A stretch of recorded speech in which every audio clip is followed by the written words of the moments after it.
ಗೌರವಾನ್ವಿತ ಅಧ್ಯಕ್ಷರೇ, ಮುಖ್ಯೋಪಾಧ್ಯಾಯರೇ ಮತ್ತು ನಮ್ಮ ಪ್ರೀತಿಯ ಸ್ನೇಹಿತರೆ, ಎಲ್ಲರಿಗೂ ನಮಸ್ಕಾರ. ಅಸ್ಸಲಾಂ ಅಲೈಕುಂ. ನಾನು ಶಬೀರ್ ಅಹಮದ್ ಖಾಜಿ 5ನೇ ತರಗತಿಯಲ್ಲಿ ಓದುತ್ತಿದ್ದೇನೆ. ಇಂದು ನಾನು ನಮ್ಮೆಲ್ಲರ ಜೀವನದ ಆಧಾರವಾಗಿರುವ ಪರಿಸರ ಸಂರಕ್ಷಣೆಯ ಬಗ್ಗೆ ಮಾತನಾಡಲು ಬಯಸುತ್ತೇನೆ. ನಮ್ಮ ಭೂಮಿ ನಮ್ಮ ತಾಯಿ. ಈ ಭೂಮಿ ನಮಗೆ ಗಾಳಿ, ನೀರು, ಆಹಾರ, ಬದುಕಲು ಬೇಕಾದ ಎಲ್ಲವನ್ನು ನೀಡಿದೆ. ನದಿಗಳು, ಪರ್ವತಗಳು, ಕಾಡುಗಳು ಇವೆಲ್ಲವೂ ನಮ್ಮ ಪರಿಸರ ಅವಿಭಾಜ್ಯ ಅಂಗಗಳು.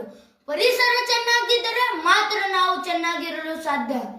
ಆದರೆ ಮಾನವಿನ ಸ್ವಾರ್ಥದಿಂದ ಇಂದು ನಮ್ಮ ಪರಿಸರ ಅಪಾಯದಲ್ಲಿದೆ.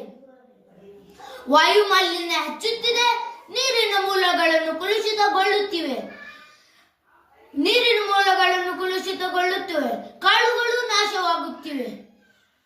ಇದು ನಮ್ಮೆಲ್ಲರ ಸಮಸ್ಯೆ. ಈ ಸಮಸ್ಯೆ ನಿರ್ವಹಣೆಗೆ ಸರ್ಕಾರ ಮಾತ್ರವಲ್ಲ, ಪ್ರತಿಯೊಬ್ಬ ನಾಗರಿಕನ ಸಹಭಾಗಿತ್ವ ಮುಖ್ಯ. ನಾವೇನ್ ಮಾಡಬಹುದು? ನಮ್ಮ ಸಣ್ಣ ಸಣ್ಣ ಪ್ರಯತ್ನವೇ ದೊಡ್ಡ ಬದಲಾವಣೆ ಕಾರಣವಾಗುತ್ತಿವೆ. ಪ್ಲಾಸ್ಟಿಕ್ ಒಬ್ಬ ವ್ಯಕ್ತಿ ಒಂದು ಮರ ಎಂದು ಮಂತ್ರವನ್ನು ಪಾಲಿಸಿ. ಪ್ಲಾಸ್ಟಿಕ್ ಬಳಸುವುದನ್ನು ನಿಲ್ಲಿಸಿ. ವಿದ್ಯುತ್ ಉಳಿಸಿ. ನೀರು ಉಳಿಸಿ.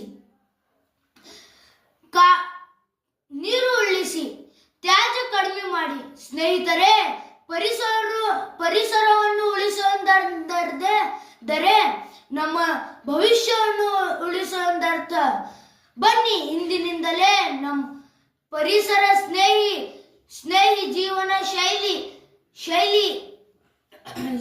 ಶೈಲಿ ಅಳವಡಿಸಿಕೊಳ್ಳೋಣ. ಸ್ವಚ್ಛ ಭೂಮಿಗಾಗಿ ಶ್ರಮಿಸೋಣ. ಧನ್ಯವಾದಗಳು. ಜೈ ಹಿಂದ್, ಜೈ ಕರ್ನಾಟಕ.